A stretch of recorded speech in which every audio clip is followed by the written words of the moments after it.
میں یہ کہہ سکتا ہوں کہ تقریباً اجماع ہے اس پر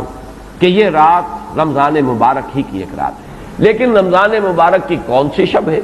قرآن مجید کے سب سے بڑے قاری حضرت ابی بن کعب ہیں رضی اللہ تعالی عنہ، ان کی اور صحابہ میں سے بہت سے لوگوں کی رائے، یہاں تک کہ یہ کہا جا سکتا ہے کہ بقیہ اقوال جو ہے وہ شاذ کے درجے میں ہے، اور یہ گویا کہ اگر اجماع نہ کہا جائے تو بہت حد تک اتفاق کے درجے میں ہے کہ یہ 27ویں شب ہے۔ اس 27ویں شب کے بارے میں حضرت عبداللہ ابن عباس نے 3 نکتے بیان کیے۔ ایک نکتہ تو یہ ہے کہ یہ پوری سورہ مبارکہ جو ہے سورۃ القدر، اس میں 30 الفاظ ہیں، اور ان 30 الفاظ میں سے 27واں لفظ ہے ہیا حتی مطلع الفجر، یہ 27واں ہے۔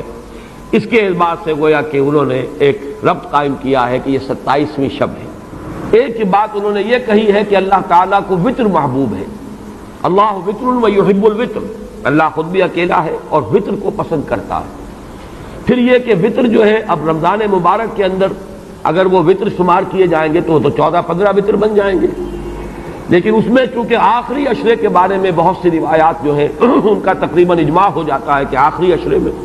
تو آخری عشرے میں بھی 5 وطر آئیں گے، 21ویں، 23ویں، 25ویں، 27ویں، 29ویں۔ لیکن حضرت عبداللہ ابن عباس کہتے ہیں کہ 7 کا ہندسہ اللہ تعالیٰ کو بہت پسند ہے، اور بہت سی چیزیں جو ہیں عالم تکوینی میں بھی اور عالم تشریعی میں بھی بہت سی چیزیں وہ ہیں کہ جو 7 کے ہندسے کے ساتھ وابستہ ہیں۔ 7 آسمان ہیں، 7 زمینیں ہیں، ہفتے کے 7 دن ہیں، طواف کے 7 شوط ہیں، سعی بین صفا والمروہ وہ بھی 7 مرتبہ ہے، ادھر سے ادھر، ادھر سے ادھر 7۔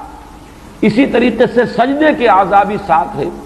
تو اس سے انہوں نے پہلے وطر اور وطر کے بعد 7 کا ہندسہ، رمضان کے آخری عشرے کی وطر راتیں اور ان میں 7ویں رات یعنی 27ویں شب، وہ اپنے اس حساب کتاب سے بھی، اور جب انہوں نے یہ بات بیان کی تو حضرت عمر رضی اللہ تعالی عنہ نے ان کی تحسین کی تھی۔ آخری بات اور بھی کہی گئی ہے کہ لیلۃ القدر جو ہے اس کے اندر حروف کو اگر شمار کیا جائے تو 9 بنتے ہیں،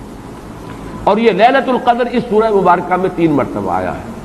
انا انزلناہ فی لیلۃ القدر وما ادراک ما لیلۃ القدر لیلۃ القدر خیر من الف شہر،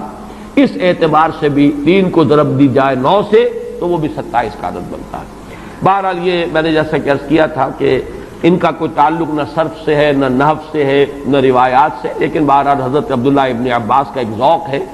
اس کو آپ ذوقی باتیں بھی کہہ سکتے ہیں، لیکن یہ کہ حضرت عبداللہ ابن عباس کی ذوقی بات ہے، لہذا اس کا کم سے کم تذکرہ ہو جانا چاہیے۔